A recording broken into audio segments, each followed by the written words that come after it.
हिंदू धर्म से संबंधित तमाम ग्रंथ और दस्तावेज उपलब्ध हैं, जिनमें लिखी बातें हमें सनातन धर्म के बहुत से रहस्यों से परिचित करवाते हैं।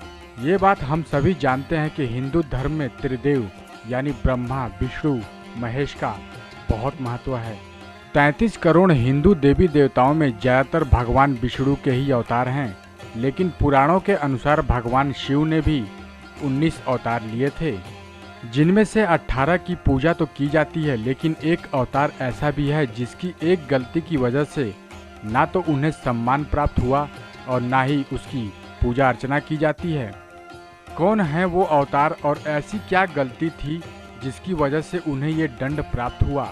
कौरव पांडव के गुरु रहे द्रोणाचार्य के पुत्र अश्वत्थामा को ही भगवान शिव का 19वां अवतार माना जाता है। द्रोणाचार्य के द्वारा शिव के कठोर तपस्या के बाद उन्हें अश्वत्थामा के रूप में संतान की प्राप्ति हुई थी।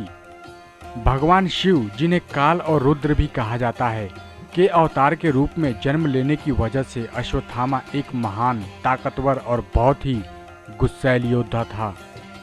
आगे चलकर अश्वत्थामा महाभारत के युद्ध की समाप्ति के बाद अश्वत्थामा ने पांडवों के 5 पुत्रों की नींद की अवस्था में वध कर दिया था। पुत्रों की मृत्यु से हताश पांडव और भगवान कृष्ण अश्वत्थामा के पास पहुंचे। अर्जुन ने क्रोध में आकर ब्रह्मास्त्र का प्रयोग करने की ठानी। अर्जुन के अलावा अश्वत्थामा ही एकमात्र ऐसा योद्धा था जो ब्रह्मास्त्र का प्रयोग करना जानता था। उसने भी जवाब में अर्जुन के ऊपर ब्रह्मास्त्र का प्रयोग करने की ठानी। ब्रह्मास्त्र चारों ओर तबाही मचा सकता था, इसलिए नारद मुनि और वेद व्यास उन्हें रोकने के लिए आए।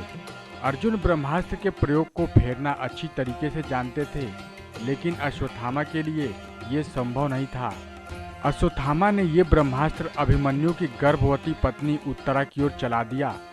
ब्रह्मास्त्र की वजह से उत्तरा की मृत्यु हो गई। इस अपराध के श्राप में भगवान कृष्ण ने अश्वत्थामा को श्राप दिया था कि संसार के अंत तक इस धरती पर अकेला भटकता रहेगा, और ऐसा माना जाता है कि आज भी अश्वत्थामा पृथ्वी पर भटक रहा है। अश्वत्थामा की इस कहानी से एक बड़ी सीख ये मिलती है कि आधी जानकारी ज़्यादा खतरनाक होती है। साथ ही ये भी बात साबित होती है कि क्रोध मनुष्य का सबसे बड़ा दुश्मन है, जो सिवाय नुकसान के और कुछ नहीं पहुंचाता है। नेक्स्ट 9 न्यूज रूम से विनीत राय की रिपोर्ट।